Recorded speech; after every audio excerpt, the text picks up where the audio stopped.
It's your boy Conserviz34. Just wanted to give an update video in regards to the Arizona Coyotes and Mitchell Miller.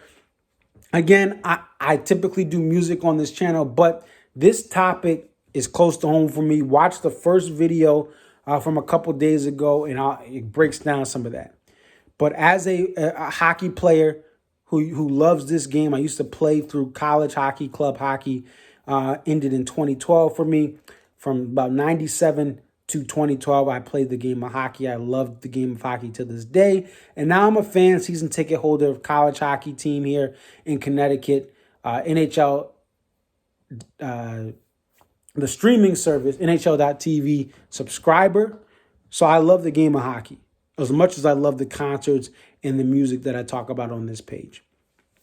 That said, we're talking today about Mitchell Miller, Arizona Coyotes. This is October 29th, 2020 as I record late at night. It's a little after 10:30 on the East Coast.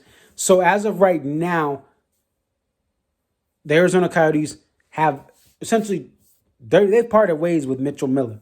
They've released his rights, his rights to be signed so that anyone can claim him. They want to negotiate, feel free. I don't think anyone's coming to the table at this time to get Mitchell Miller.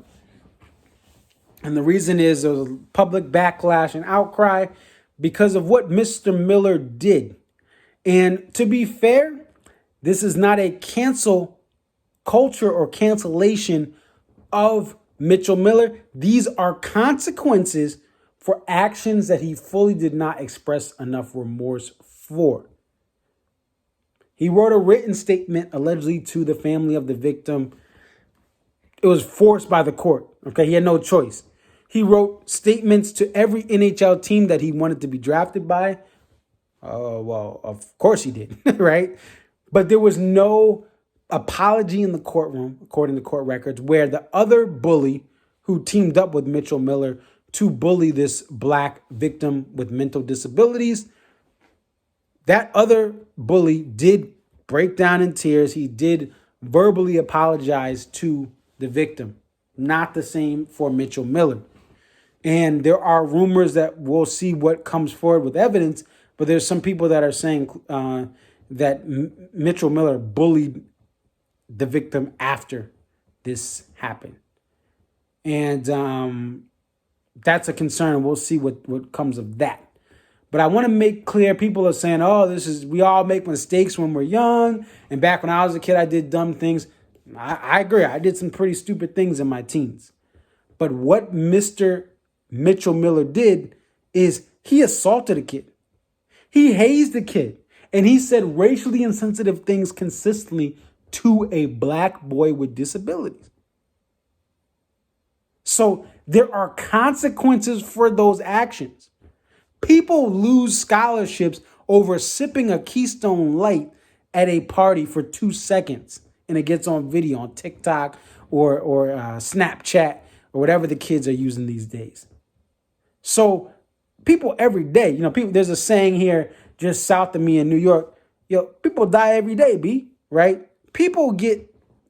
Young people in their teens get in trouble every day for what they record and what they do. So you're telling me that we're canceling Mitchell Miller? No, there's consequences, just like there are for other things that these young people do. And those consequences end up being things that can change the behavior of a kid. Mitchell Miller, now that he's lost his ability to sign with the NHL team after being drafted, his idea of actually truly changing, it's going to be more likely now. So, but people are saying, oh, it's cancel culture and the liberal and the left. No, that's not what this is. All right. It's not the liberal left. No, these are justified crimes. These are crimes that he should have went to juvie for, not gotten community service for. But there's a justification for the punishment to these crimes. So the fact that he's only losing his ability to sign with the Coyotes, that's light. If he had a different lawyer, if he's in a different zip code, a different part of the country, he may have not gotten off so light. But I mean, I guess somehow he was able to wiggle his way out of true consequences at the time. And still, with all that, showed no remorse. So here we are. What does he do? Well, there's a show on Netflix called Last Chance U. This is his Last Chance U experience. And right now, it's October 29th, late at night on the East Coast, as I said. And he may get cut from his University of North Dakota Division I scholarship. They're a very good team there in the central part of the country. He may stay on that team, but he has an ability to either play with them or maybe he gets cut and has to play somewhere else that's a little lower and continue to be good on the ice. Off the ice, he is now that he's lost his contract or the ability to sign a contract, right? His negotiating rights and his ability to be drafted and then, have that opportunity moving forward. He has an ability to now show that he can grow from this, that he's lost his dream. So to get it back, he has to really authentically show that he's learned from his past. That doesn't mean he has to go to Black Lives Matters protests and be chilling with Dr. Umar Johnson, who probably won't even want to chill with him. But he doesn't have to be a Black Panther, right? All he has to do is authentically support causes against bullying. To be the anti-bullying campaigns, organically find ways to get into that. Listen and work with programs with people with disabilities of all kinds. And also listen to people. I know he went through racial sensitivity training and all that. Cool. But really get to talk and break bread with Black people and learn truly the struggles of what it is growing up in certain parts of the country being Black. Right? He needs to learn, and he can learn and grow. And if he makes it to the league, it'll be a great redemption story. If he doesn't make it to the league, well, he'll be a better person for life. Because look, a lot of draft picks don't make it to the league, right? Just because you're drafted doesn't mean you make it. But at least as a human being, he could be a better human being learning from this experience. I guarantee you, he will not forget this, right? To be drafted, be excited, and then all of a sudden it's taken away in the same month. But that consequences are the only way that you're going to change people. So here we are. And,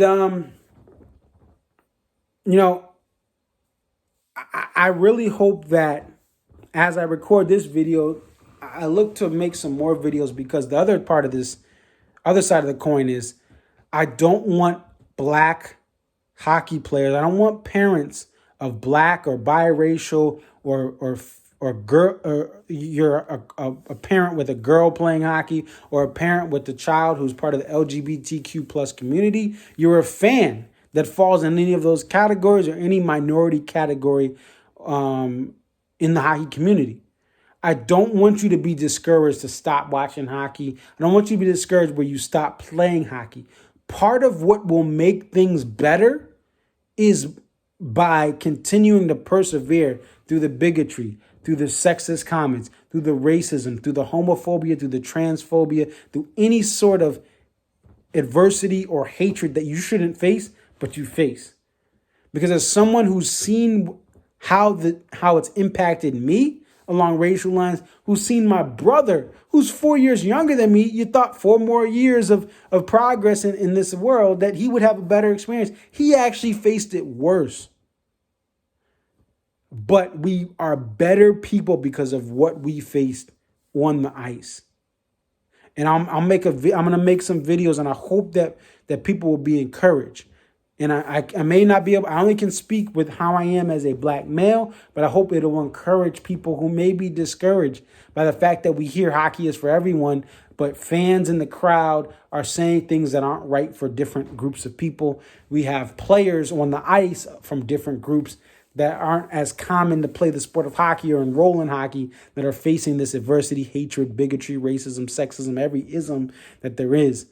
But the reality is, just by quitting hockey, by not watching hockey, you're going to find it somewhere else too, which is going to be one of my videos.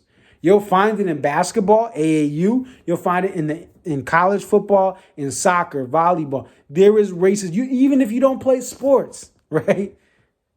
There is racism in all these other extracurricular activities. Some activities, they don't want you to be a person of color. They don't want you to be a woman. They don't want you to be from the LGBTQ plus community. They may exclude you. So I want to make it clear that I hope that this will be probably the last I talk of Mitchell Miller unless something big happens.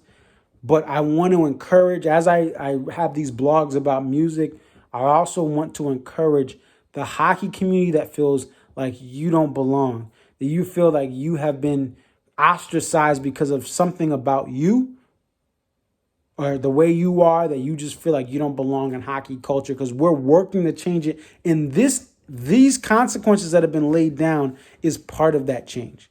But let me know what you guys think. Definitely like, comment, subscribe. It's your boy ConserViz34. I'm out. Peace.